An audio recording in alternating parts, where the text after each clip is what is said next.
Woodrow Wilson Center. I'm sorry we're starting a little bit late.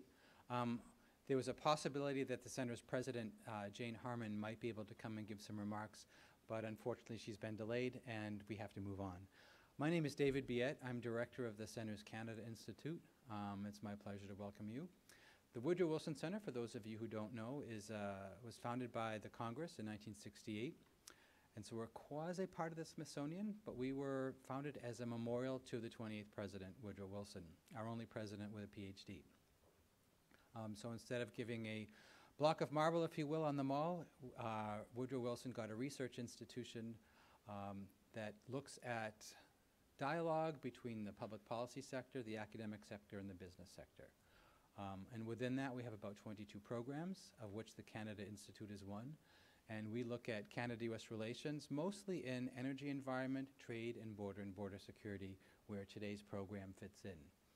The center also has a scholar program. We welcome about 50, well, more than that actually during the year, but at any one time there are about 40 to 50 scholars and fellows here.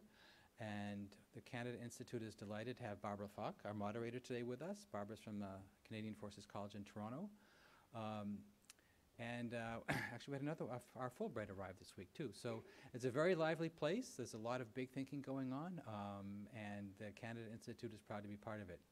So today's program, Terror in North America, the Causes and Directions of Cross-Border Extremist Activity, is really the continuation of a program we had several months ago, where our lead author, Christian Leuprecht, introduced his paper and his thoughts, and he was going to be in town and said, can we get together and discuss it again? And I said, absolutely. So we're delighted to have this panel, and I'll let our moderator introduce the speakers. But again, please, because I said before, the center is a place for a dialogue, and please don't hold back on questions. That's what we're here for. So enjoy the afternoon, and over to you, Barbara.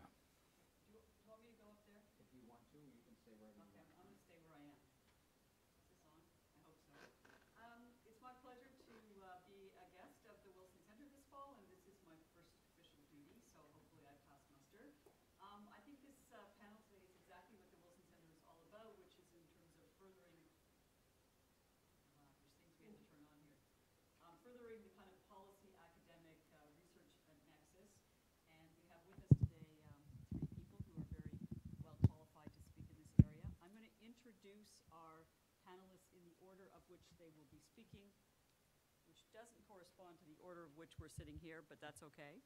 I have the pleasure, first of all, of introducing my colleague, Christian Leuprecht from the Royal Military College of Canada. Although I teach at the Canadian Forces College, my department is part of the same institution that Christian teaches at. So we're actually colleagues meeting up in Washington, which is just delightful. Christian is an associate professor in the Department of Politics and Economics, and also works through public policy studies at Queen's University, and is a specialist in security and defense policy, political violence, and terrorism. And he will be our first speaker today. I think I'll introduce as we go along here. So I'll start with that and pass it over to Christian. So if I stand, you probably want me to hold the microphone so you can get it on tape. Is that the idea? Yeah? Okay. So yeah, so the way Barbara and I connect is that they have to survive my first year course, and then subsequently my upper year courses in order to make it to Barbara's institution. So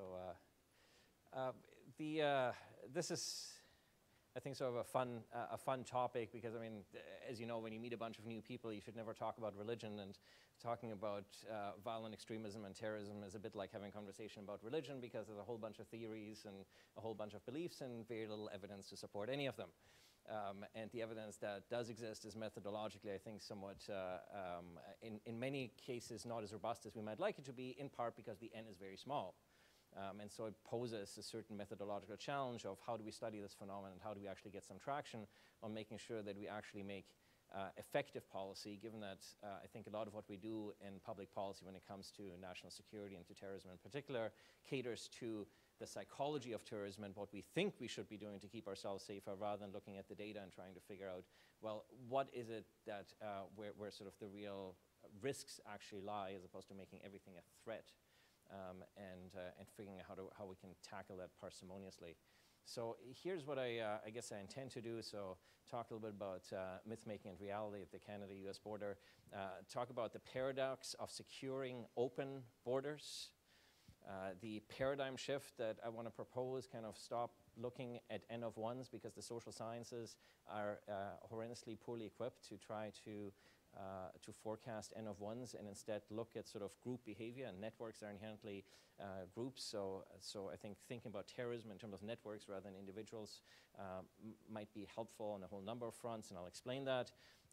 We think of terrorist networks as dark networks in quotation marks, but it turns out that there's a whole lot of light around these networks, especially if you look at them at the Canada-US context, and that has a whole bunch of implications for what we may or may not want to be doing at the border, and raise some questions about what we are doing and whether this is really the best thing that we can do.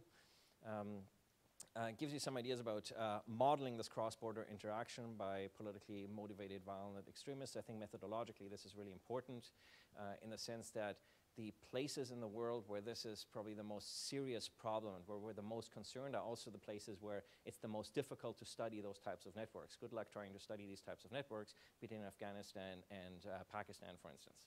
So let's study them somewhere where we can actually get reasonably robust data, try to build a model, and then branch out that model and see whether we can actually replicate the findings elsewhere.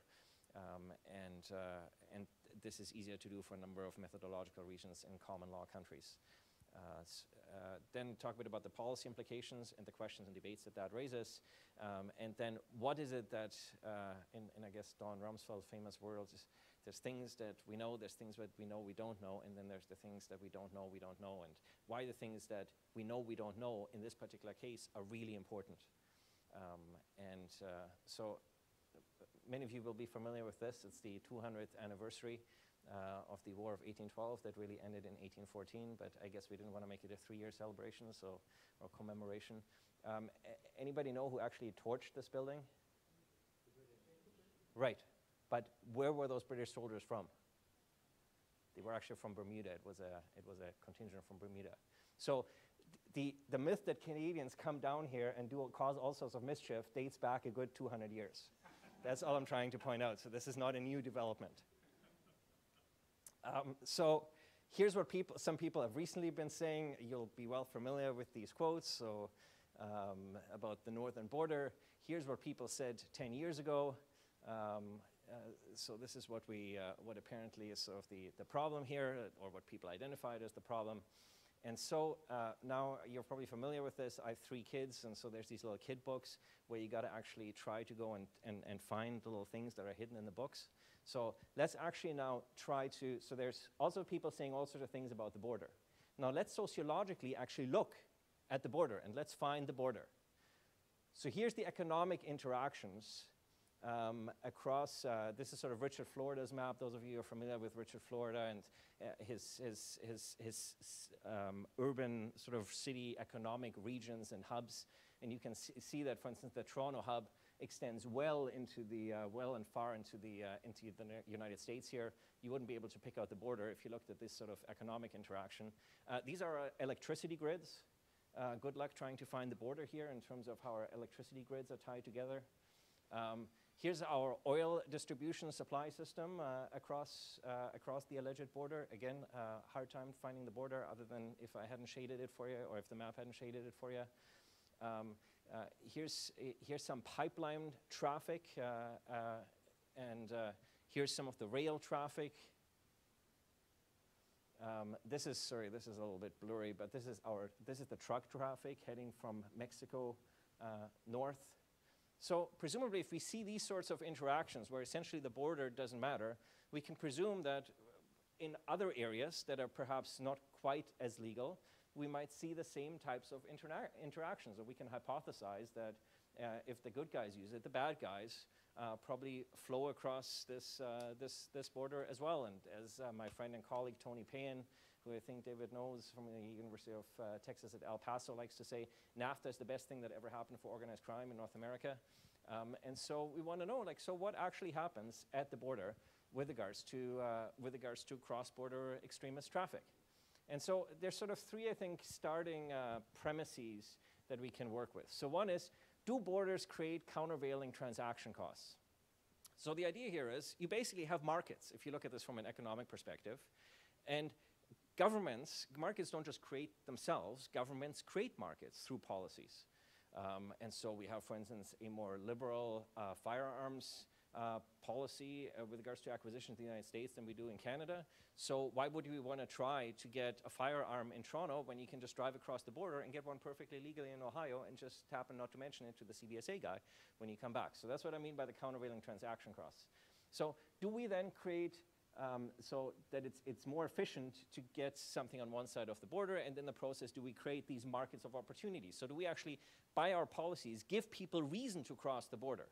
So is it that they just cross the border because they want to do bad things, or do we actually, inadvertently by our policies, create incentives for people to cross the border? Or do borders actually increase marginal costs? So there are economists who've professed since the 1950s that one of the things that borders do is they actually create distances, virtual distances, depending on the policies and how we enact these policies, to take countries further apart and actually make it more difficult to get across that border, for instance, in terms of goods and tariffs and whatnot. So what are the sort of things that you would think that in terms of when it comes to violent extremism, one of the things that we're trying to do with policies, we're trying to increase marginal cost for the bad guys to actually cross the border and do bad things. So let's see what actually happens. I propose to apply, or what I do is try to apply social network analysis. Those of you who are familiar with SNA, we can actually apply traditional SNA here because we don't have enough data points, and the data points aren't sufficiently robust, but nonetheless it makes for it gives us a helpful theoretical, I think, traction here on what we're trying to do. So what are the objectives here in applying social network analysis? Identify drivers, the nature and the direction of Canada-US extremist cross-border traffic, if there is any. Generate hypotheses from a limited data set that we can use elsewhere to start building a model around this. And then assess the risks that is actually being posed, because if we see if we can understand the nature of these networks, then that gives us a good traction of how problematic the situation really is. Are these very simple networks, just chain networks that sort of stretch across the border, or do we see highly complex multiplayer networks that have multiple sort of complex, thick links with various brokers kind of stretching across the border? So it's not just to kind of ascertain the basic traffic, it gives us traction on how serious that problem really is. So here's the cases between 1999 and 2011. We could have gone further back. There are cases that aren't included here, but for now the funding has only allowed us to do a 12-year period. The reason why we didn't go further back is we want to make sure we don't just sample on the dependent variable the way so much of terrorism research does. We want to make sure that we actually capture all the cases, and we actually have, because the case number is so small, if you miss one of the cases, it'll have a significant there's a significant selection bias and sort of omitted variable problem. So this is not to say that there aren't earlier cases, but let's just focus on these seven. These 7 cases actually give us an N of 11 in terms of subjects. So it's not a whole lot of cases to begin with. So I think that in itself is probably good news. Now let's actually look at the types of cases. We see that sort of jihadi motivation plays an important role, but that there are a number of other things that are going on here that actually have nothing to do with jihadi terrorism. And so the first thing I think that we need to learn here is simply focusing on jihadism. It doesn't give us particularly good traction. We might want to rethink kind of how we orient our understanding of terrorism and how broadly we capture that. If we also look at these connections, so many of these connections, it turns out, aren't actually connections that just involve the United States, but have international dimensions to them. And one of the things that we actually find is that a number of these folks have no malicious intent whatsoever with regards to the United States or with regards to Canada, but that the problems that they create are actually in the rest of the world. So this gives you the linkages. This is U.S. global. So the scope conditions were they all had to be Canadians. And it turns out that a number of these Canadians, so for instance, Rana, for instance, same here with Mr. Warsami, that these are Canadians who live perfectly legally in the United States and just happen to get involved in the sort of in terrorism-related activity. So they happen to be Canadians, but there's no relation to Canada other than they happen to have Canadian citizenship. So there's nothing here that comes from Canada per se. And so here, sort of some ideas of why is it that they actually crossed the border. And so you see that people who are looking to attack the United States are actually an outlier. And as you know, if you go and think back to your first year social science introductory course, an N of 1 doesn't give you a trend, so it doesn't actually mean a heck of a lot. So you have Ahmed Rassam here as the outlier, also known as the Millennium Bomber, and Darren Thurston, who's an Animal Liberation Front and environmentalist. So these are the two folks that actually attempted, or in this case, an attempted attack, and in this case, an actual attack. Darren Thurston is an outlier also in the sense that he's the only guy who crossed the border between points of entry. Everybody else crossed back and forth, in many cases, multiple times at ports of entry. So we'll get back to this, to that particular issue. And he's also, even though he comes from Canada, he's actually recruited from the United States. So it's the Animal Liberation Front that just, so he happens to just be a target of opportunity who lives in Canada. Resources means they come to the United States to procure resources. This makes good sense. The United States is the largest weapons market in the world. So if you want to buy stuff, why not go to where the market is? So this is what these folks are doing. So resources, in this case, it's weaponry and it's computers and whatnot. In this case, it's primarily financial. And by ideology, we mean you often also kind of need a fuel kind of in terms of ideas and people who will motivate you to do certain things. And so you start hunting around for people with whom you can connect. And so Daher falls into that particular category, and the Toronto 18 as well. And I want to also stress with regards to the Toronto 18, so the traffic isn't just southbound, the traffic is also northbound. So people pick up a bunch of stuff and bring it north. So this table sort of gives you a simplified version of, so why is it that these folks actually crossed the border? And so you have multiple reasons for crossing these borders. And these reasons are important because it gives us traction on policy. So if we want to understand what policy levers we want to pull, we need to understand what the motivations are so we can try to disincent people or discourage people from crossing in the first place. If you want more details on any of these cases, they're in the paper, which is coming out as an article, or we can talk about it during the discussion, but I just want to get more into the analysis. So what we have here is essentially 5 different categories of people. So attacks from the US, on the US from Canada by Canadians, attacks on the US by Canadian recruited from the US, drawing support from the US to increase capabilities of Canadians to carry out violent extremism in Canada and potentially facilitate domestic attacks in Canada. It's the case of the Toronto 18. But you can see that the bulk of cases actually fall into the last 2 categories. So support for global terrorism from a joint Canadian-US base, and support for global terrorism from a US base by Canadians who are actually legally in the United States. So this is the largest issue with regards to these networks. Now, let's look at sort of how problematic these networks actually are.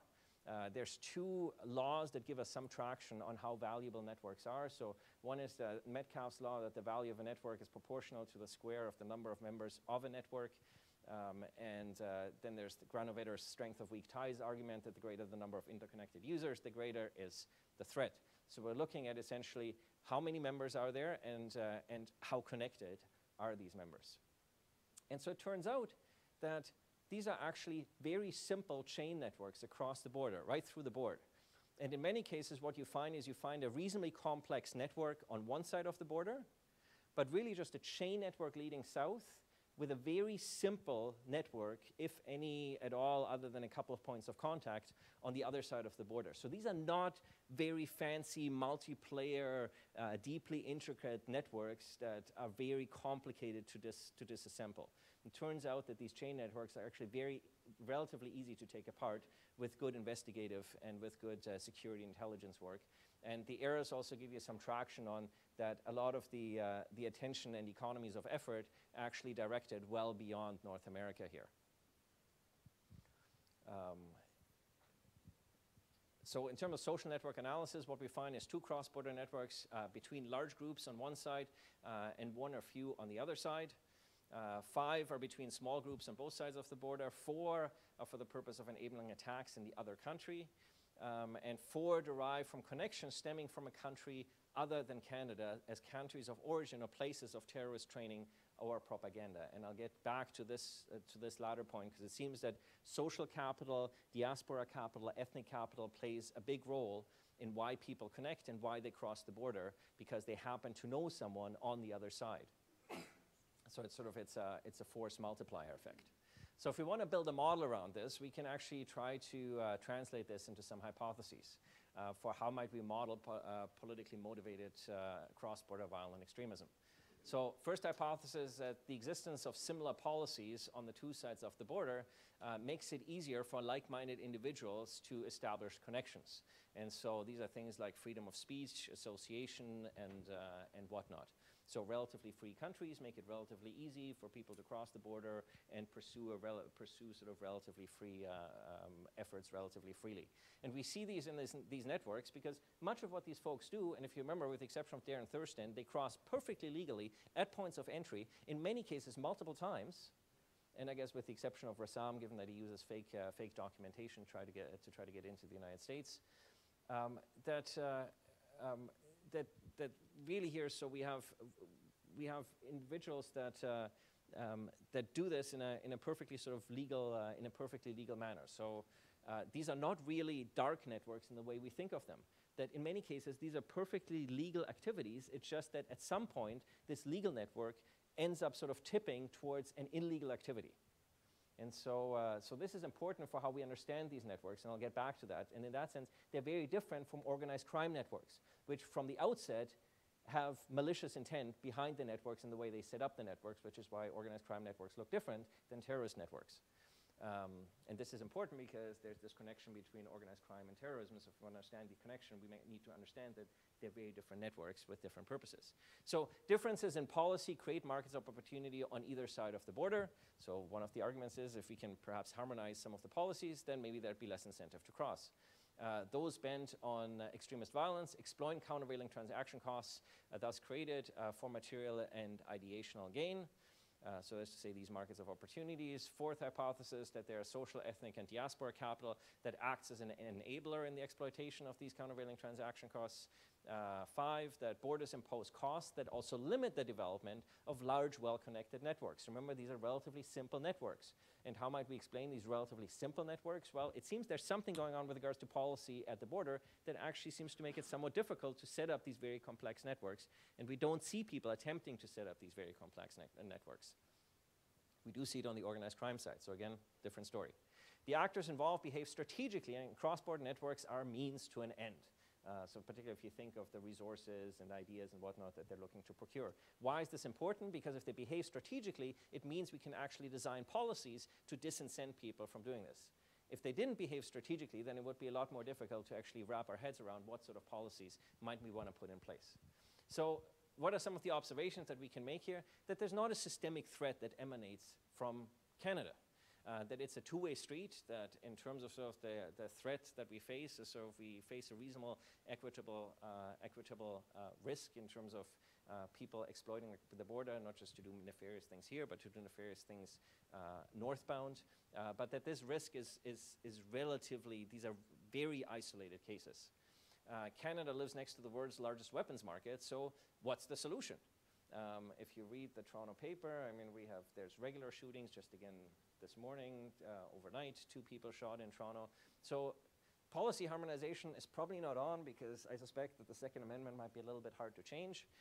So what is it that we might want to do in terms of policy? Do we want higher inspection rates? Okay, so this is sort of a favorite with Canadians. So let's get higher inspection rates. So when the Prime Minister had announced that he's going to cut some of the CBSA frontline staff, so we currently have about a 2% inspection rate at the border. So if you want to double the resources, then you have a 4% inspection rate.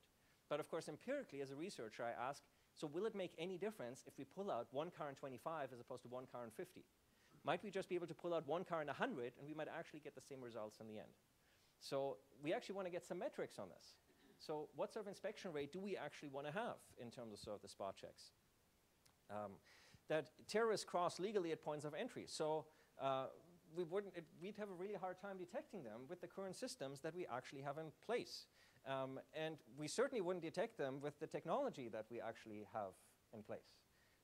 And if you remember Ahmed Rassam, it's not because of some fancy computer happened to picking him up in some big dragnet. It's because some experienced lady realized that the 2 pieces of ID which he was crossing didn't fit the pattern of the way people normally cross from BC, into Washington. So why are we enforcing between ports of entry when terrorists don't actually cross there? And why are we enforcing at points of entry when people actually cross perfectly legally and the means that we have in place wouldn't actually pick them up? So what is that we might want to do? Would we just kind of regular investigative security intelligence techniques and beefing up our security intelligence, our investigative capacity, not do a much better job at actually dismantling these networks and get at this problem than spending a whole lot of time and money positioning people out at the border? And so is terrorism really as big a problem as we make it out to be if we look at these particular sort of isolated cases? And so might our money be better spent elsewhere in terms of keeping our society secure?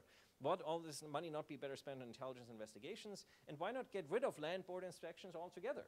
I mean, this is, I know this might be a bit of a controversial proposition in this town, but it's just as a hypothetical question in terms of a debate. I mean, Europe essentially with Schengen decided that they were going to be better off to position their resources at various points of entry into the Union rather than trying to control amongst each other. So might we be better off to surge resources at what we perceive to be the weakest points of entry into North America rather than kind of trying to spread our resources sort of thin across the world? And if you want to talk about container security and how we're spreading our resources thin, there's a terrific example that we can talk about during the discussion. And so who are we actually trying to protect? Given that much of this effort is directed beyond North America, the reason I think why we actually want to go after these networks, sure, there's sort of a domestic case and a North American case to be made based on some of the elements that we've seen. But really, we're an exporter of instability and political violence indirectly by virtue of the activities in which these folks are engaged in. Right? So Rana, for instance, was acquitted, but believed to be engaged with the Mumbai bombings and is convicted, for instance, for a planned attack in Denmark. So there's good reasons why we need to make sure we don't just think about ourselves, but why basically counterterrorism policy needs to be a holistic policy. And when we look at the Canada-US border, it can't just be about a bilateral sort of issue Canada-US, but what does sort of the effects of the policy and of getting it wrong have for North America and North American security more broadly in sort of a global context. So here's sort of some of the things that we don't know and that I think that we do need to get some traction on. So terrorists are often thought to leverage organized crime networks, but rational choice theory suggests that their networks are different. So if you're an organized crime, you're essentially a utility maximizer. Your objective is to maximize profit. If you notice, these people aren't crossing the border to maximize profit. And so you would think that profit maximization networks look somewhat different than attack networks or procurement networks or recruiting networks. It turns out that they actually do. And so networks, it turns out, are actually functional. And there's a differentiation that determines the structure and composition of a network. In a different paper that I have coming out, I looked at the Al-Shabaab networks in the US. And it clearly shows that recruitment and financing networks, even though they happen to overlap in time and space, look very different from one another. And so even if we don't know what a network is up to, looking at the structure of the network gives us an idea of what these folks are actually trying to do. So if we don't actually know what's going on, we can, based on the nature and structure of the network, that gives us some traction on that. And that might be very useful for our troops and security abroad when we start to see some of these networks, but we don't actually know what they might be up to. And the third is the counterintuitive effects of more security at the border.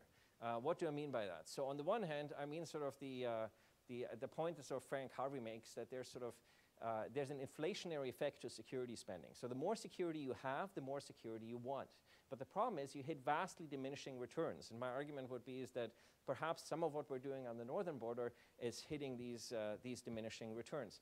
The other problem is, if we look at the southern border, securing the southern border has actually had counterintuitive effect. If you look at the organized crime literature, what it's done on the southern border, it's gotten rid of all the little mom and pop snakehead operations that brought you across the border and has now turned these into very sophisticated organized crime networks that control territory across the border, because you need these very highly sophisticated networks in order to get people across the border. So you've created an industry for which people are willing to pay substantial amounts of money to get these organizations to bring you across the border. This is partially why we've seen the upsurge in violence in Mexico, because these organizations are protecting turf and territory, because like any corporation, they have significant sunk costs in setting up the territory and the networks and the organization that they need, and they're prepared to protect that because that's where their livelihood comes from. And so I think we also need to be careful in sort of just thinking that the higher we can build the fence or the wall, the more secure that's going to get us. If we look at the southern border, this is not actually where we're, what we're observing. So we see these differences in organized crime and in terror networks. And so one of the questions that raises is, so as we try to surge security at the northern border, could we ostensibly see more sophisticated networks emerging? Yeah, but we don't actually have any empirical evidence to that effect. But do we actually see more sophisticated organized crime networks? And I think we have initial indications from Vancouver that as we've hardened the southern border, we now get organized crime networks working their way north and infiltrating from the north. And so the submission I would, I guess, make in conclusion here, that probably if we look at these networks, the much more serious risk to our lives and to our security is posed by organized crime networks that exploit the borders on a daily basis in the policies we've put in place, rather than terrorist networks that by and large are sort of one-offs and outliers, rather than any sort of significant patterns, and most of whose efforts are directed beyond the continent. So thanks for your attention, and I look forward to the discussion.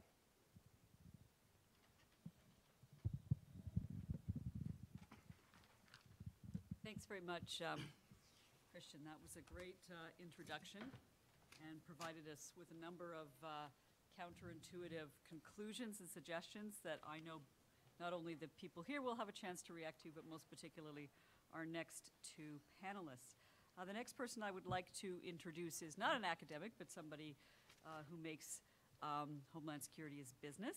Timothy Curry, sitting to my left, is Deputy Director for Counterterrorism Policy in the Office of Policy at the Department of Homeland Security, and he works on a number of very important topics that include terrorist travel, so obviously an intersection with Christian's work, countering violent extremism, human smuggling, trafficking, and so on. Before his current line of work, Timothy lived for a time in Belfast and has done a lot of research, and his academic background is in comparative ethnic conflict. So without any further delay, I pass it over to you. Thank you very much, and thank you for the opportunity to be here. I had the chance to read the report, and I think it's great. I also think that it's tremendous in that it focuses on one of the key facets that we at the department work on, and that's building partnerships with our international partners, particularly those partners who are close to us and some of those who have been our closest friends for a long time. And I think you can see that when you look at, excuse me, the Beyond the Border action plan that was signed by the President and Prime Minister Harper in December of 2011. So clearly the border and our mutual security is of core interest to the U.S. and Canada. Building on a lot of the initiatives that are part of the Beyond the Border, one of the focuses that I have been able to work on with my Canadian colleagues is the issue of countering violent extremism. And when we focus on countering violent extremism, we have a national strategy that was signed last year. We have a national strategic implementation plan that we developed after that. And we also have core bilateral partnerships that we work on. One of them, and the first one, was with Canada. When we talk about violent extremism, I think it's important to note that we focus on the violent element of that. Certainly there can be extreme forms of views or ideological views, but in our country and oftentimes in Canada, some of those views, while they may be outside the mainstream, are protected by certain laws. And so what we tend to focus on is not extremism per se, but on the violence, the belief that violence is legitimate in developing a political goal or change. So I just wanted to make that clear. In doing that, we also focus on all forms of violent extremism in the United States. So while some of the violent extremism that we face is perpetrated on behalf of Al-Qaeda, their adherents, and their ideology, there's also, as we've seen in the past couple of months, even in Washington, D.C., as close as 7 blocks away, we've seen other individuals who use violence to further their ideological views in furtherance of enacting a political change. So it's not something that we can say is just limited to one belief, one religion, one ideology, or one interpretation of race or things of that nature. It's something that we have to look at holistically. And again, as Christian pointed out, one of the individuals who most fervently carried out these activities was an individual who was doing it on behalf of an environmental group. And so it's not something we can limit just to one element. And I think that that's critically important, because what we need to do as a government, and what the Canadians have also recognized as well, is that whatever approach we have to violent extremism, and while it may be focused on Al-Qaeda at the moment, has to be malleable and nimble enough to change and adapt to other unforeseen changes. So if we enter into a paradigm shift and it throws out our whole hypothesis or our whole approach, then probably our hypothesis or approach wasn't all that robustly developed. And so I think that what we've done in the exchanges that we've developed with the Canadians is embrace a dialogue that is malleable enough and can change to the adopting threats as we see them. The other thing I'll point out is the department itself has a 3-pronged approach to violent extremism. First is to better understand the threat through research and analysis and intelligence. And I think Christian's work here, while not directed on behalf of the US government, is in partnership with the Canadian government, and sharing that type of research and having the close relationship that we have is very beneficial. This morning I was at a presentation similar to this that was done by one of the academics that works for the Department of Homeland Security, and we had Canadians there. So even today, we have research that's being done by Canadian academics, research that's being done by US academics, in partnership with our collective governments, that we're sharing in the hopes of better understanding the threat, to better develop the policies, as Christian so eloquently points out what some of our options may be. Second, one of the things that we want to build on is enhancing engagement and partnership with our communities and with the interagency. It's not just enough that the Department of Homeland Security has a better understanding of what violent extremism is, what some of the drivers may be, what some of the solutions may be, but it's critically important that our partners within the government and our partners within the communities are able to focus on this. If you look at the title of the National National Violent Extremism Strategy, I'm simplifying it by saying the CVE strategy. It's actually a longer title which focuses on strengthening and enhancing community partnerships to combat violent extremism. So even from a presidential standpoint and from a department standpoint, we realize that community is the solution. And I think Christian's pointing that out as well, is that regardless of the border, it's the people who are going to be impacted, or the people who have the observations on both sides, that will help us understand the movement or the development of these networks. It's not going to be strictly law enforcement or something else. It's going to be the communities who can understand how people move in between. And finally, one of the things that we focus on as well, and this is to the prevent aspect of it, is building community policing partnerships. So working with communities and law enforcement to educate, to train, to better understand, and to enhance partnerships. One of the things that's interesting in a lot of the violent extremist cases in the United States, and I'm sure Christian could probably agree, is that a lot of these cases come to us because of observations of certain members of the community. And a lot of that has been called into question, is what is the role of certain communities in unraveling these threats? And I think that as we've looked more and more into it, we do realize that there is a core element of what's happened. One of the points that Christian talked about was the Somali community in Minneapolis, which had a strong recruitment network, which brought a lot of individuals over to Somalia to fight on behalf of al-Shabaab. We found out about that largely through the families that realized that their sons had left and wanted to know why and what they could do. So again, communities are the core to it. What I will say, just specifically on the U.S.-Canadian bilat that we have, it's been going on for almost 2 years right now. We've had 3 exchanges. We've been up to Ottawa twice. The Canadians have come down to D.C. We owe them a return trip. We're trying to figure out when that would be.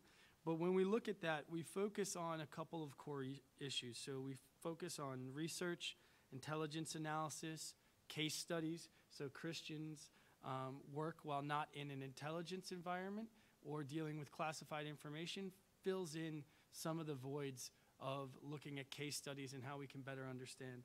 We also look at training.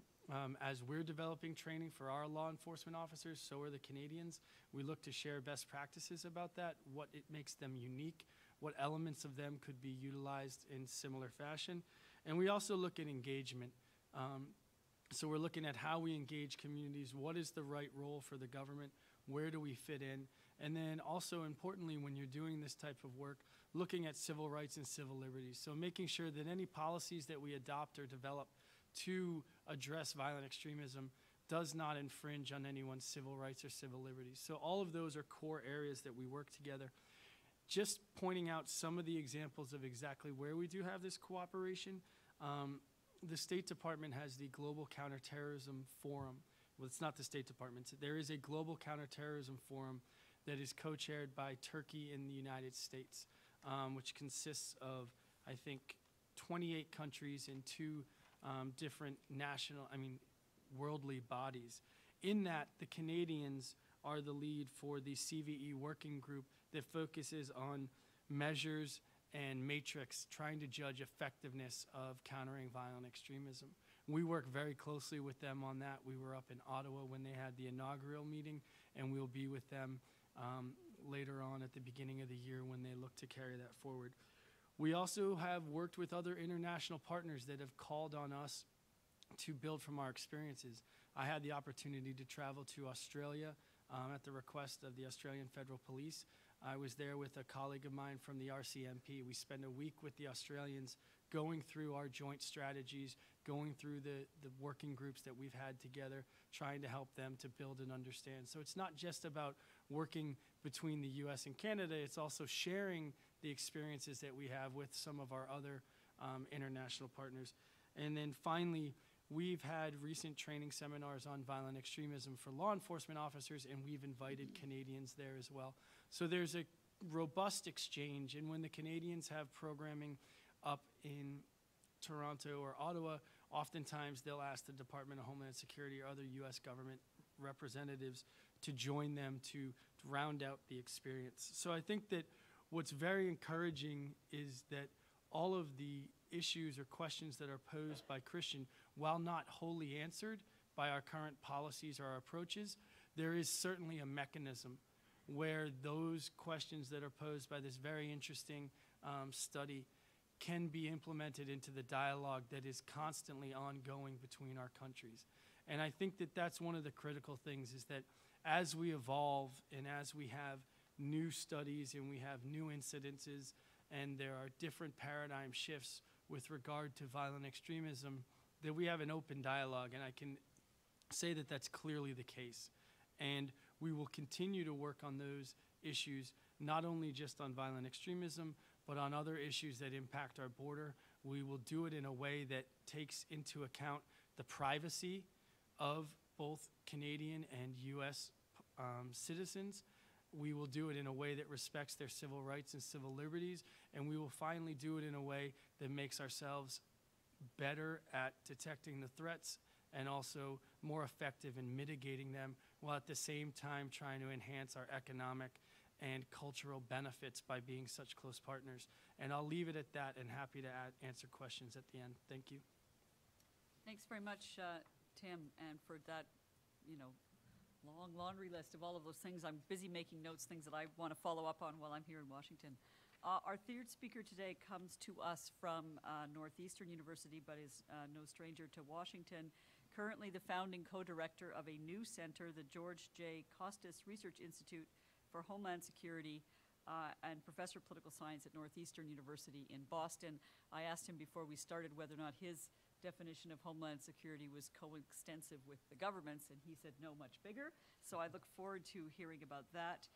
Has a long history of providing expertise here in Washington, including an expert advisor to the U.S. Commission on National Security, the Hart-Rudman Commission, and has been very active on these issues since 9/11 and is well published in important journals such as Foreign Affairs, and was also involved in the Council of Foreign Relations. Am I right? Yeah. Okay. So without any further delay, Stephen. Okay. Thank you very much, Barbara. And to my left and right are really the experts on extremism.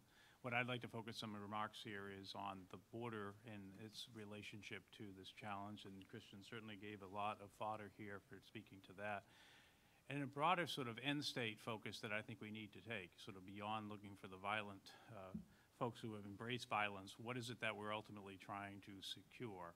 And I want to sort of lay out the case for essentially resilience as being our overarching focus as a way to mitigate the risk of terrorism essentially increasingly become the weapon of choice by our potential adversaries, and are really, in this case, including our shared countries, Canada and U.S., as well as all of us overseas. As a stepping off point, we really, I think, need to, a large extent, disaggregate the border from dealing with the terrorism risk.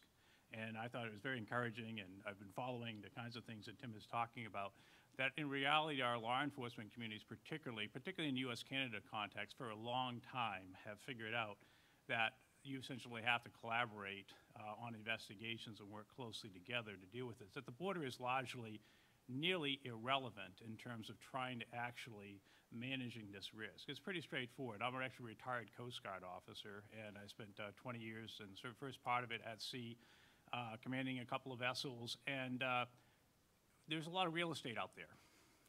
And finding sort of needles in the proverbial haystack is really hard, and particularly in the U.S.-Canada context, where we have about a 4,000-mile border that 1/3 of which is water, and the other 2/3 is trees, and most of those trees get pretty cold in a few months' time. The notion that you're going to somehow control the border in order to detect and intercept a threat, it's just simply bizarre. It may sound good when you're away from the border and you think about, hey, trying to control something, that somehow we can stop it before it's in our midst.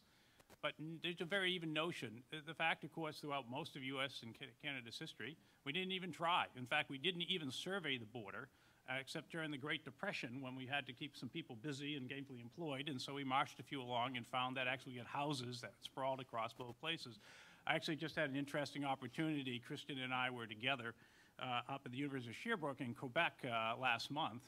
And I decided on the way back as I stop at Derby Crossing and visit this wonderful library we have on Derby Crossing, because half of it is in Quebec and the other half is in Vermont.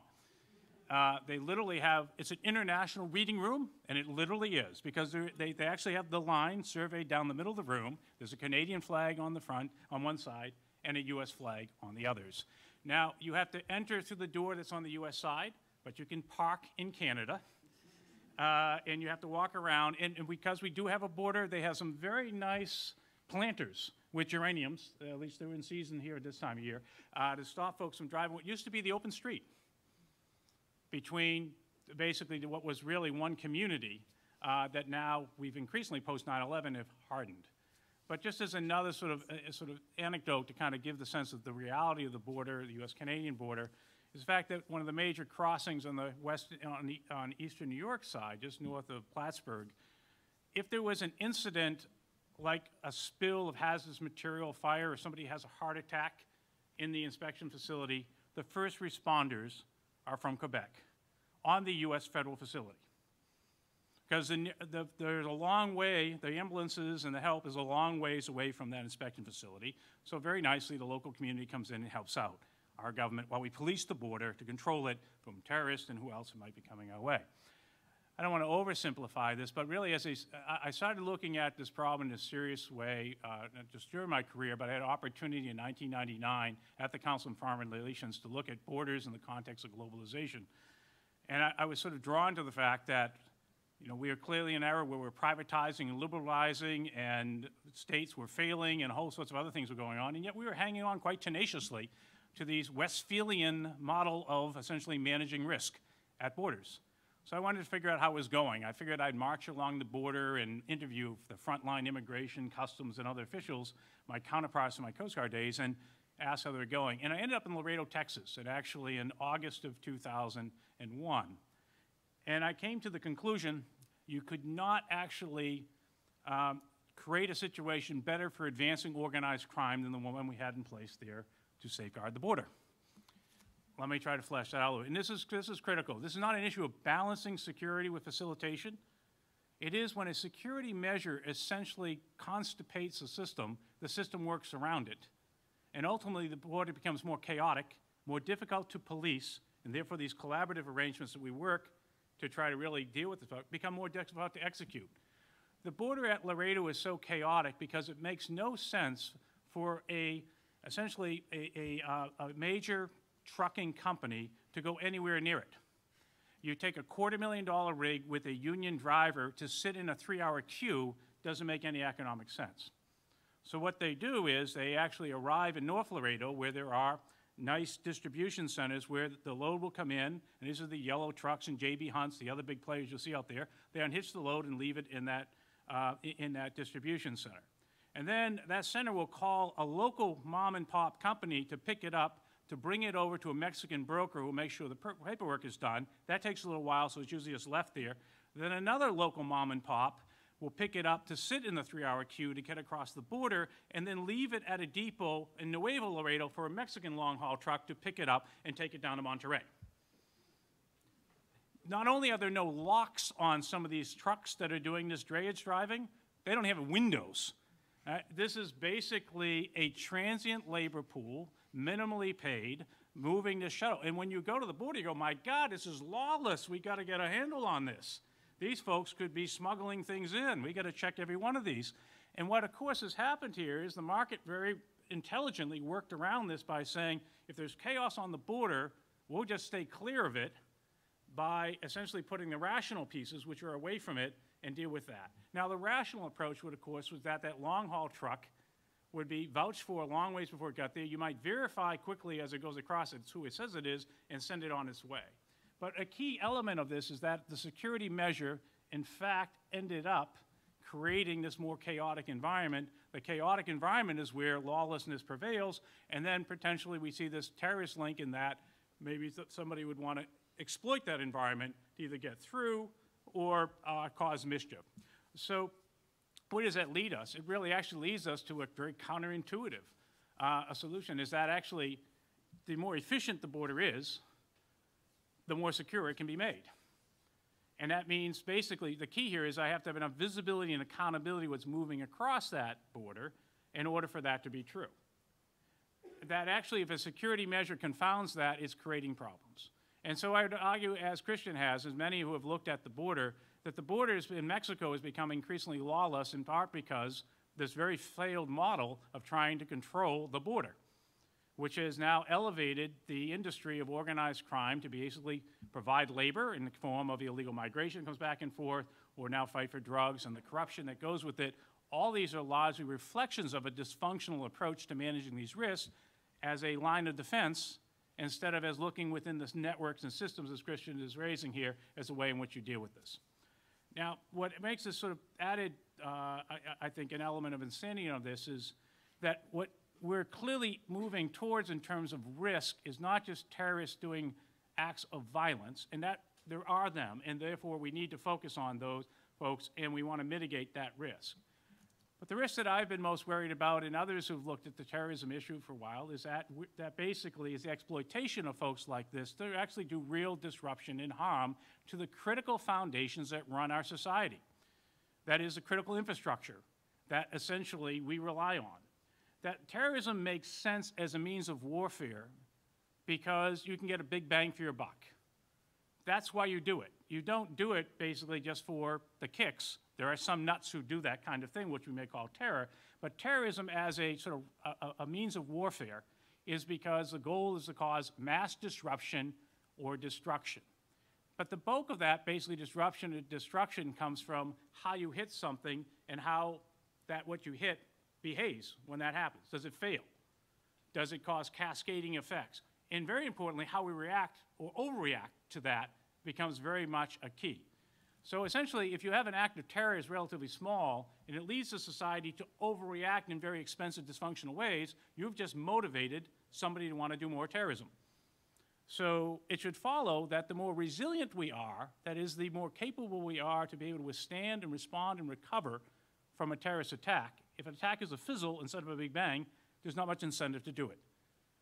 In terms of the best defense, maybe a pretty good defense, where the defense is essentially building resilience in our societies. Now, what does this mean in the US-Canada context? What it means is, it turns out, all again, Christian's superb things, we have a lot of shared infrastructure. So protecting our infrastructure here at home doesn't make a lot of sense if the stuff that we really need is also on the other side of the border. And the way we protect it probably should be, as close as we can, harmonized with each other, because there's one system, one network.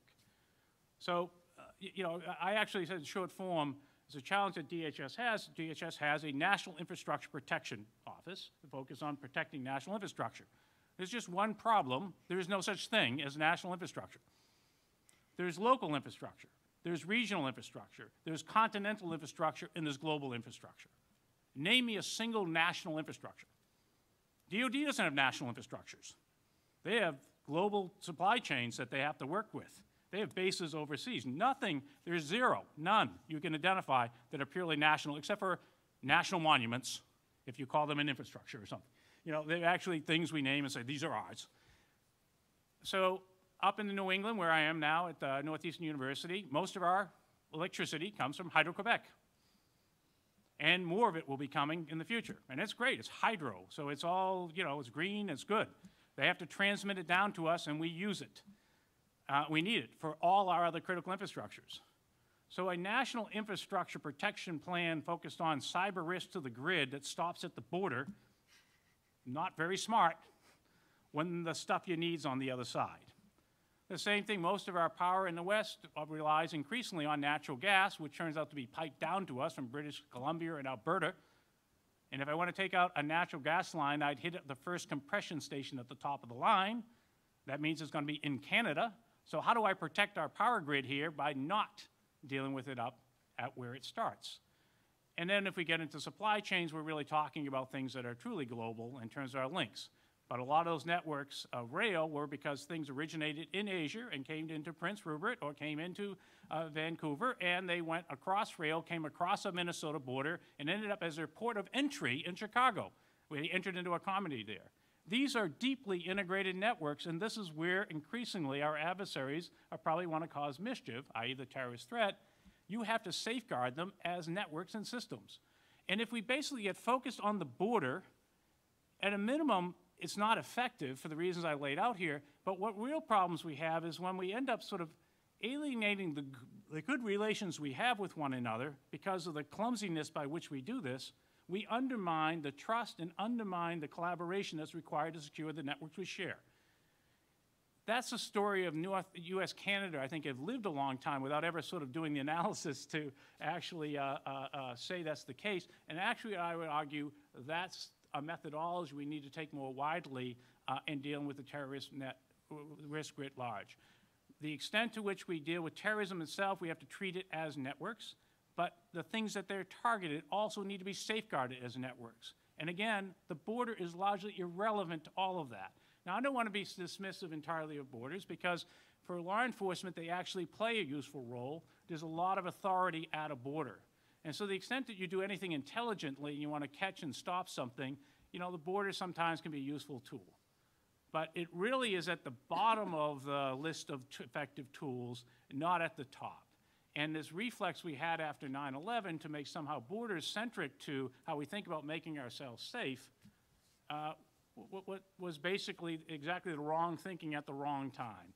We have to think in much more of the ways in which the analysis that Christian has provided and Timothy outlined in the way in which the department is actually approaching these issues.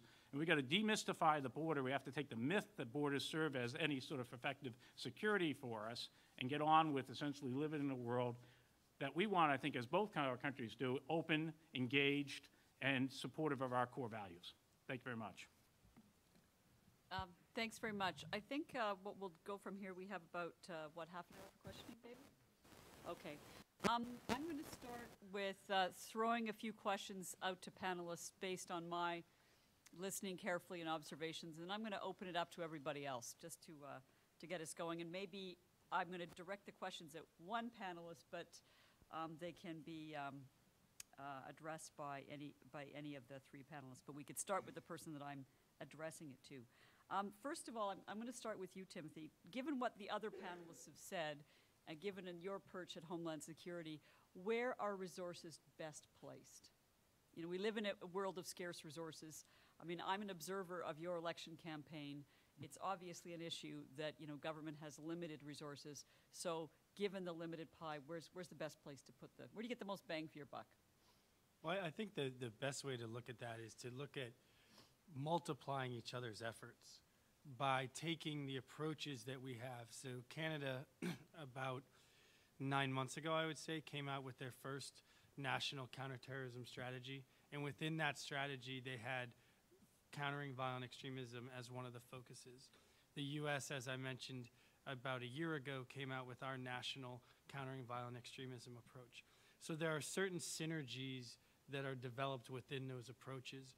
And when we look at building a partnership to deal with the threats that cross both of our borders, as we see through Christian's report, in a quite frequent manner to the degree at which they happen at all, we would want to work on areas that, one, are both priorities, and two, that would have the best impact. So I think better understanding the threat is critical. What is the real threat of this? Where is it emanating from? And I think through research like Christian has done, research through that we have at S&T, also through CSIS and through INA at the Department of Homeland Security, as well as the USIC, getting the perspective and correct view of the threat picture, I think, is essential. So I think that's one. The second, I think, is as we look at that situation, we need to engage with communities and understanding what are the most effective ways in which we engage communities in sharing our best practices. So once we have the communities engaged, then providing them with tools and resources that they themselves can use to address this threat. Because as the Secretary says, one of her more famous quotes is, "Homeland security begins with hometown security." So there's not going to be a terrible amount of things that federally Canada or the US can do to address or to better understand these threats in terms of identifying them. But what we can do is push out the information that we have to those who may, the local community leaders, the soccer coaches, the teachers, the religious leaders, and those other individuals who can work with us in partnership with community-oriented policing to understand those threats in the hopes of mitigating them. So I think on those 3 points, in partnership with the strategies that we've developed, if we can focus on them in a collaborative effort, I think that is the best way to approach this, rather than to try to start or develop new programs or specific projects that may not be there if there is a paradigm shift. Because we worked closely with the Canadians when they developed their strategy, and they were very aware of what we were doing in ours. So it's very similar, and it's because of the collaboration, not because of coincidence. Okay, I have a question for Christian next. I noticed that the first example on your first big chart was that of Ahmed Rassam, and that's a fascinating case. And it's fascinating for me particularly because it's a source of much of the mythology about some of the 9/11 terrorists coming from Canada, which we know is a myth. And it's also a source of, I think, a lot of what you pointed out about the mythology of border security. I mean, it was kind of, as you say, a flukish accident that interdiction occurred and had to do with, you know, travel patterns between the mainland of the west coast of BC and Vancouver Island and the Puget Sound area, and how people logically take ferries and how people logically don't, which didn't really have anything to do about somebody looking, you know, particularly shifty-eyed one way or another. So my question for you, Christian, is how much has that case kind of overshadowed and had kind of a predetermining effect on some of our subsequent policies and in a sense skewed them in ways that don't make sense? And you can fill in a little bit on the case if you want, just for the background of the people here. Well, I guess I'll answer with a methodological question, or I guess how we started this work. This was not originally a work that had anything to do with the U.S. This was originally a work of we're trying to build, we're trying to code data and variables for all the Canadians that have been arrested and incarcerated for terrorist-related activities. And the reason this is fun to do in common law countries is because the court records become public. So you can actually get and many of these cases, as it turns out, have at least one international connection. So the same evidence actually gets tested in more than one system, more than one court system. So you actually have fairly robust evidence. And so this is key sort of to this paper, that everything here is open source. And so we can do interesting work, because people always say, like, well, we need also data that you can't get your hands on and whatnot. You can actually do interesting open source work. And what we discovered in the process is that half the Canadians that are incarcerated for terrorist-related activities aren't actually in Canada. They're sitting in jail in all sorts of other places across the world, including the United States.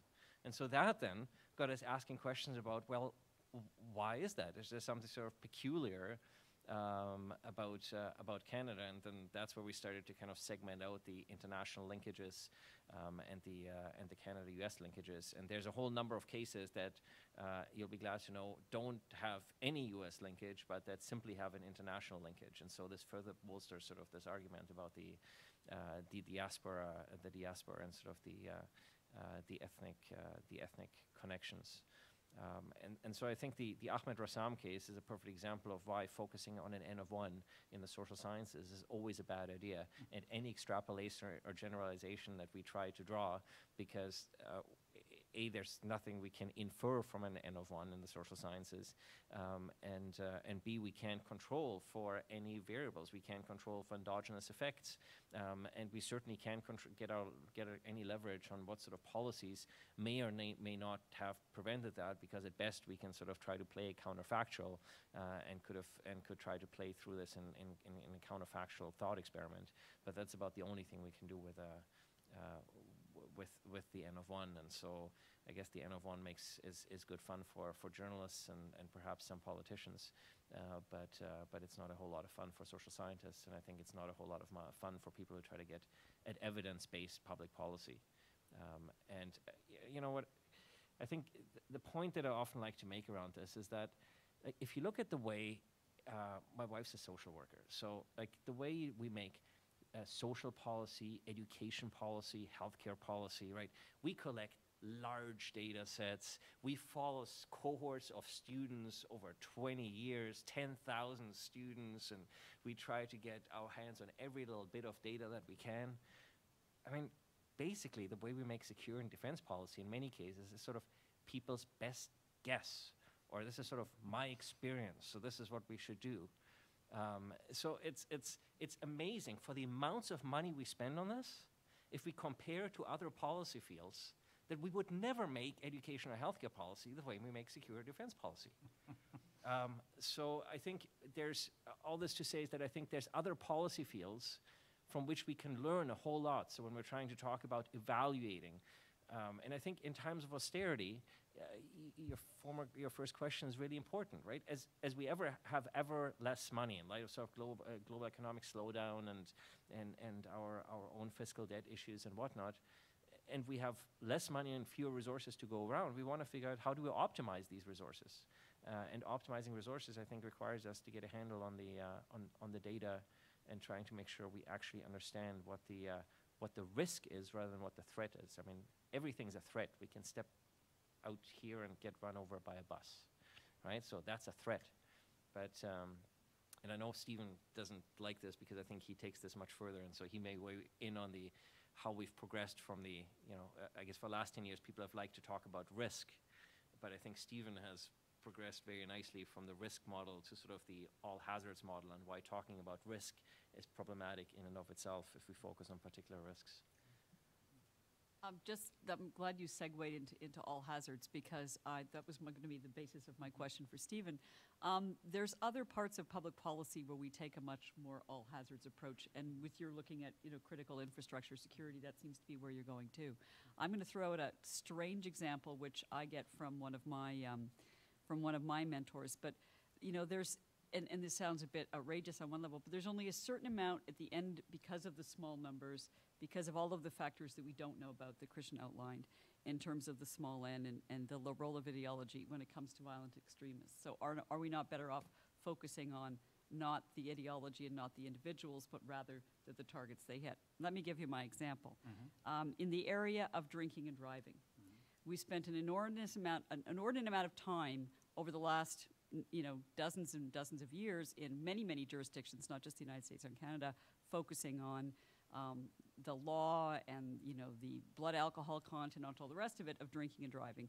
But at a certain point realized that all of the amount of laws and all of the amount of policies was never going to do as much as you would like to do to take people that drink and drive off the streets. So that leads in an entirely different direction to how do we make cars better. And that research eventually led us to airbags in cars, right? So we kind of totally flipped the focus and probably had some pretty important results, at least for people that are in the cars. Pity the people that are just hit other on the streets, but at least it helps bring down the number of people injured or dead as a result of such accidents.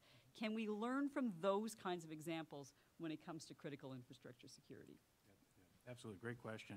If I could, I want to take the Rasan thing here, because I looked in that real quickly. Okay, well, do both. Because I'll just give you a piece of this. I just want an explanation point. So Imam Rasan came on the last ferry of the last day and was the last car getting off. So there was plenty of time on the hands of the inspectors. It turns out we think he had contacted malaria early on and he was in a feverish state. So he handed clumsily his Costco discount card as an ID. And that aroused some suspicion on the part of the inspector. And she asked to look in the trunk. At this point, he panicked because he had some stuff that he didn't really want people to find in the trunk. So he ran, and he got caught, tackled. And at this point, they figured they should check. And the immediate assumption was they were drugs. We ended up putting Rasan in a squad car. And he got himself couched down in a fetal position because, as delirious as he was, they were pouring the explosives into a drug testing kit and shaking them up. Now, happily, they weren't that volatile. And at this point, since they couldn't demonstrate there actually were drugs, because they tested negative on drugs, they contacted the assistant U.S. attorney and said, well, you can't hold him. And there's no contraband here. And the immigration said, this is nuts. This guy is not right. We're going to hold him because his documentation is not right. And I'm going to call my friends across the border, see if we can find out a little bit more about him. And that led ultimately to finding out, yes, he was a problem child, that people have been looking for him and so forth. So that was our biggest success story on border interdiction. Just like winning the lottery. Sometimes you can do it. And I'm just, that is actually, the case. So it just, we have those tools. Sometimes they will work. In this case, knock on wood, it did. But it's a long ways to go to get to where we want to be relying on that tool. And getting at this issue of critical infrastructure, and really sort of segueing on the risk side, I would argue that we really need to start making this transition away. It's not, the all hazards gives us a rationale for this, but it helps us rethink this notion of critical infrastructure protection. In fact, I'm calling for critical infrastructure resilience is what we really need to be focusing on as our core mission. How does this work? Right now, we're essentially got this approach where we basically look at the threat. It's very adversary-centric, because the notion is we get all this stuff. It's almost unlimited, unbounded, what is potentially targets out there. So how do we figure out what we should protect? Well, let's look at the intent and capability of our adversary. See what they're interested in hitting, and see what they have capability to hit, and then that we could hone our strategy. There seems to be a real compelling logic to that, except that takes a lot of intelligence that we really don't have. And there's another problem when we get to critical infrastructures is around for a long time.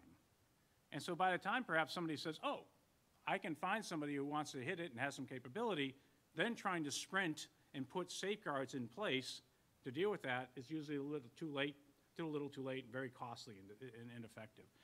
So the current model is basically we define risk as threat times vulnerability times consequence. And we talk about it almost in that sequential way. We identify the threat, we look at what they would hit, we see if it is vulnerable, oops, yep it is, would it be consequential, yes it would be really bad, oh we should do something about that. What this doesn't actually recognize is that the threat is dependent in part on the existence of vulnerability and consequence. So if I made you hit something and it was not consequential, the threat would likely go away because I don't accomplish anything by running into the wall. if the wall doesn't go over. So the other issue is that if I make something less vulnerable, it takes a lot more capability to overcome it, which could also diminish the threat. I have an intent, but I don't have much capability, so I'm not going to go there. We have been very adversary focused. Who are the bad guys? Where are they at? How do we deal with this? Instead, I would argue we have to invert the paradigm. We essentially look at what's critical to us. What is critical to our society in terms of how it works?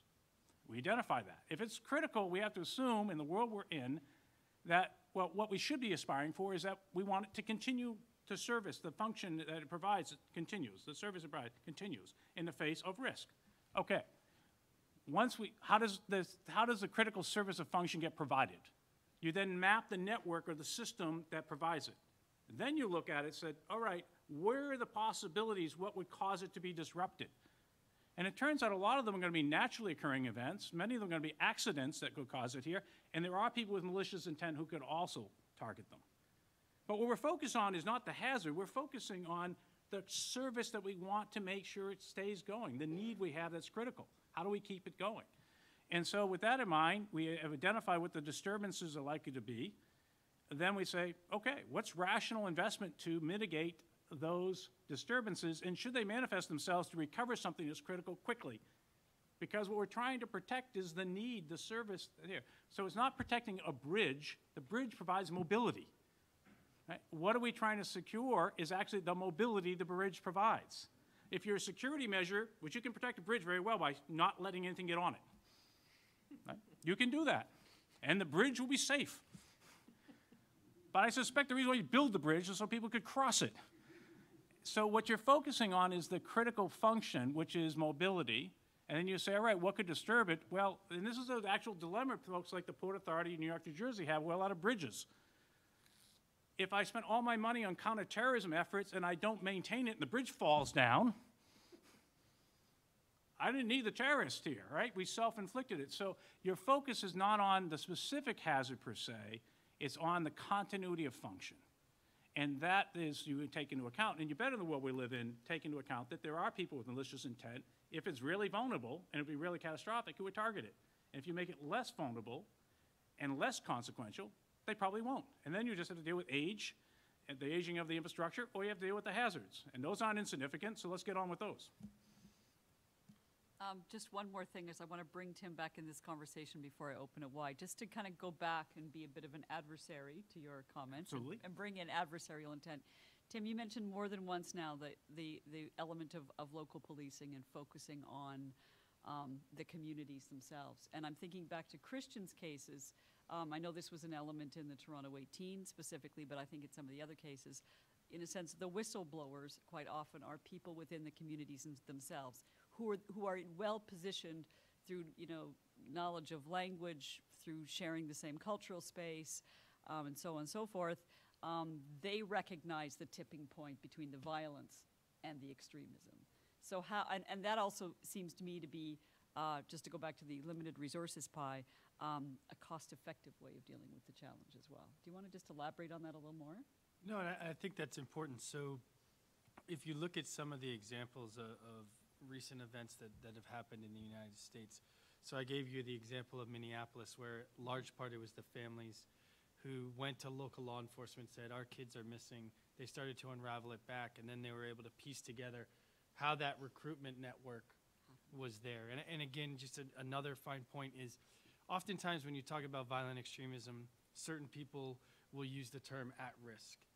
And we try not to use that term because you're a Somali American living in Minneapolis, you're not inherently more predisposed to be a terrorist.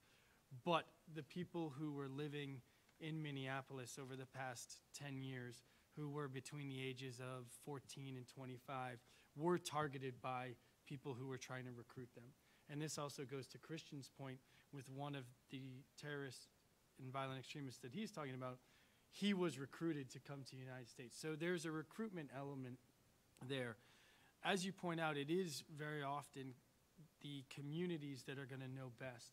We had an incident out in Portland where an individual tried to bomb a Christmas tree lighting, and he was found out by the FBI, was arrested and taken away.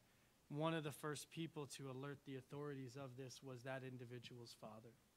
We have other examples of cases that have happened in New Jersey with El Monte and Eliso, where again, it was some of their family members, some of their people in their communities said these guys, aren't on, the right path with what they're trying to do.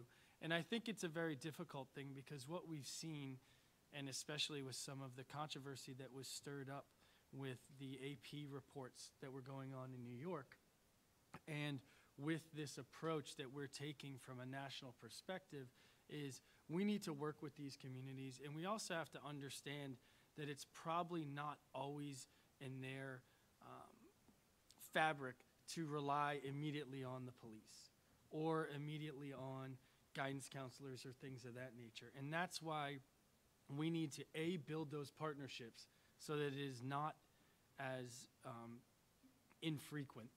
And we also need to provide them with tools and effective mechanisms that they themselves can understand. So if they see that, Sally is off doing this, I think it's that, we can say, no, that's just what 14-year-old girls are doing nowadays. They tend to be doing that type of thing. And so recognizing patterns and indicators, and that's when it comes from some of the intelligence and research that we do, is when we do find certain indicators or patterns, pushing those out to the communities, but also creating the partnership and the relationship so that communities can feel that they are part of the solution. And that's really what it is. I mean, when you talk about community-oriented policing, it's basically community-based problem solving. So if you have a community and there's a rash of car thefts, the police are going to come in and say, we're going to try to figure out who's stealing your cars. The community probably has to talk to themselves to say, well, don't park your cars here, don't park your cars there. And the solution is going to be multifaceted. It's going to be a combination of vigilance from the community and enforcement from the police and others. And that's how you're going to stop the cars from being stolen. Not to say that stealing a car is the same as someone becoming a violent extremist, but again, because it's going to be a locally based issue, we need to facilitate that process to the best that we can, and even doing that across borders. So if we're learning more about certain communities in the US and how they've been mobilized to violent extremism, sharing that with our Canadian partners and conversely getting it from them so that both of us can benefit from that. If I might just actually build on what Tim has said, because it's one of the things that I think NYPD has done very well, despite, as you said, the AP. When Commissioner Kelly basically said, all right, we really have to do a good job reaching out to these communities, he didn't go in to say, all right, you need to do a better job helping us find terrorists in your midst. They basically did good community policing. What are the issues that you're worried about that we haven't been helping you with as much as we should? If it's car theft, let's work on car theft. If it's your kids getting beat up on the way to school, let's work on that. The key was he knew that you had to build a relationship around what the community defined as real needs, and then you have trust. And then when something happens that gets you into really worry, those folks are willing to come forth. And so, like all has, in this case, it's really a community policing built around the concerns and a recognition that the police is there to serve the community and all the communities as represented. That, I think, becomes central for actually these strategies to work. People have to have trust to come forward, and that's not going to happen if you're not providing the benefit of government to them in any meaningful or effective way. So, I would argue that, as much as that creates a lot of controversy here, you didn't see the communities themselves marching in the street against Ray Kelly, because in part he's done that pretty well. It's still a very difficult issue. It's not to say it hasn't had some problems in terms of how you manage it, but they've also have a big, messy threat problem, and I actually commend the community policing sort of basis of that, which that lies on here. Okay, Christian, I know you wanted to jump in here. So I'm the first one to say that sort of security is all security is local, and you build security bottom up, not top down. But there's also a bit of a countervailing effect here in terms of public choice theory, which is that local communities often don't have the sort of counter-terrorism interest that federal governments would like to bring to bear. So if you're a local elected politician in Dearborn, Michigan, you're not really a terrorist target, or nothing in your town is a terrorist target. So you're going to get way better payoff by making sure that you invest your local tax dollars in going after whatever the local drug problem or the local whatever problem it might be, rather than going after some federal priority about we think you might have a terrorist cell in your midst, because he's going to say, well, you know, this is not really my problem. This might be New York's problem or Chicago's problem or whatnot.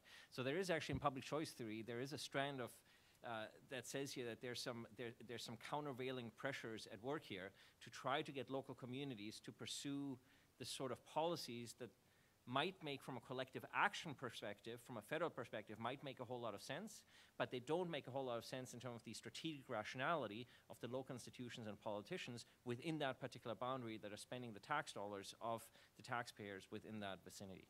And there are ways of squaring that circle, but I just wanted to, it's harder than just saying, you know, if we can just get communities to do the right thing, then we'll all be, then it'll just have these spillover effects, and the spillover effects are not necessarily as obvious. They're obvious in the case of New York, which is also happens to be a target, but they're not as obvious in other cases. And with regards to Tim's point about at-risk communities, we can, I have a separate project where we do survey work among so-called at-risk communities. And so we can demonstrate empirically that country of origin, religion, language gives you no traction at all in terms of any sort of predictor. But what we can do in the social sciences, we can actually demonstrate that there are behavioral patterns and attitudinal structures that are specifically associated